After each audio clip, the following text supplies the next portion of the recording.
យោធាថៃបានប្រើប្រាស់យន្តហោះចម្បាំង F-16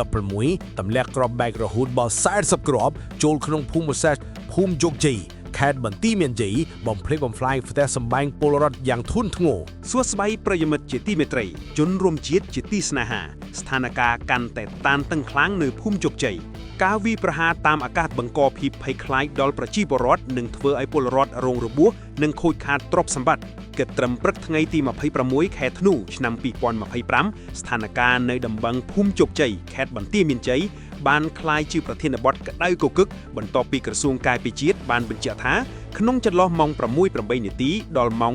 7:15 នាទីមានការប្រើប្រាស់យន្តហោះចម្បាំង F-16 ក្នុងសកម្មភាពវាយប្រហារតាមអាកាសយោងតាមការបញ្ជាក់ផ្លូវការមានគ្រាប់បែកប្រហែល40គ្រាប់ត្រូវបានទម្លាក់ចូលក្នុងតំបន់ភូមិសាស្ត្រភូមិជោគជ័យបណ្ដាលឲ្យមានការខូចខាតយ៉ាងធ្ងន់ធ្ងរដល់ផ្ទះសម្បែងនិងបរិវេណរស់នៅរបស់ប្រជាពលរដ្ឋហើយបង្កភាពភ័យរន្ធត់យ៉ាងខ្លាំងក្នុងសហគមន៍គ្រាប់បែកជាច្រើនបានធ្លាក់ចុះនៅជិតតំបន់ជនស៊ីវិលបង្ខំឲ្យកុមារស្ត្រីនិងចាស់ជរាត្រូវជម្លៀសខ្លួនចេញពីផ្ទះសម្បែងនិងសាលារៀនជាបន្ទាន់ដើម្បីរកសុវត្ថិភាពស្ថានភាពនេះត្រូវបានមើលឃើញថាជាការវាយប្រហារដ៏ធ្ងន់ធ្ងរដែលកងកម្លាំងកម្ពុជាកំពុងតាមដានយ៉ាងយកចិត្តទុកដាក់និងបន្តពង្រឹងវិធានការការពារដើម្បីធានាបូរណភាពដែនដីនិងសុវត្ថិភាពប្រជាពលរដ្ឋថៃវាកម្មតាហ៊ានលែងស្ដាប់អ្នកណាហើយវាវៃឈ្លានពានស្រស់ប្រហារទាំងជនស៊ីវិលមិនរើសមុខមិនរើសទីតាំងឡើយរីឯនៅជួរមុខកងកម្លាំងវីរៈកងទ័ពការពារជាតិយឿនបានបង្ហាញការបដិញ្ញាចិត្តខ្ពស់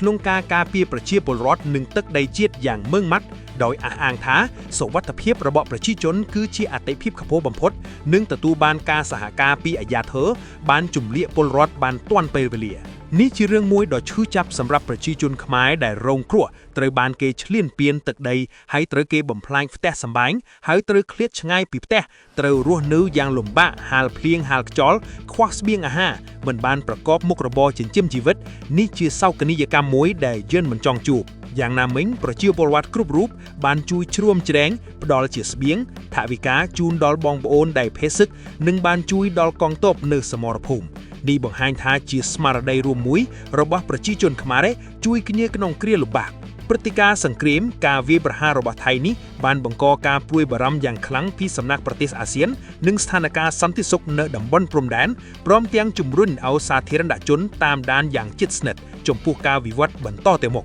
សង្គ្រាមនេះអាចនឹងមិនឆាប់ចប់ទេបងវាអាចបន្លាយពេលយូរទៀតព្រោះថៃមិនបានមានចិត្តចង់ចរចាឬបញ្ចប់សង្គ្រាមឆាប់ឡើយសូមចែករំលែកវីដេអូនេះដើម្បីឲ្យមានការយល់ដឹងទូលំទូលាយអំពីស្ថានភាពបច្ចុប្បន្នចុច like subscribe និង comment ដើម្បីគាំទ្រ Less EDU Talk ក្នុងការផ្សព្វផ្សាយព័ត៌មាននិងការវិភាគជាប្រយោជន៍សាធារណៈ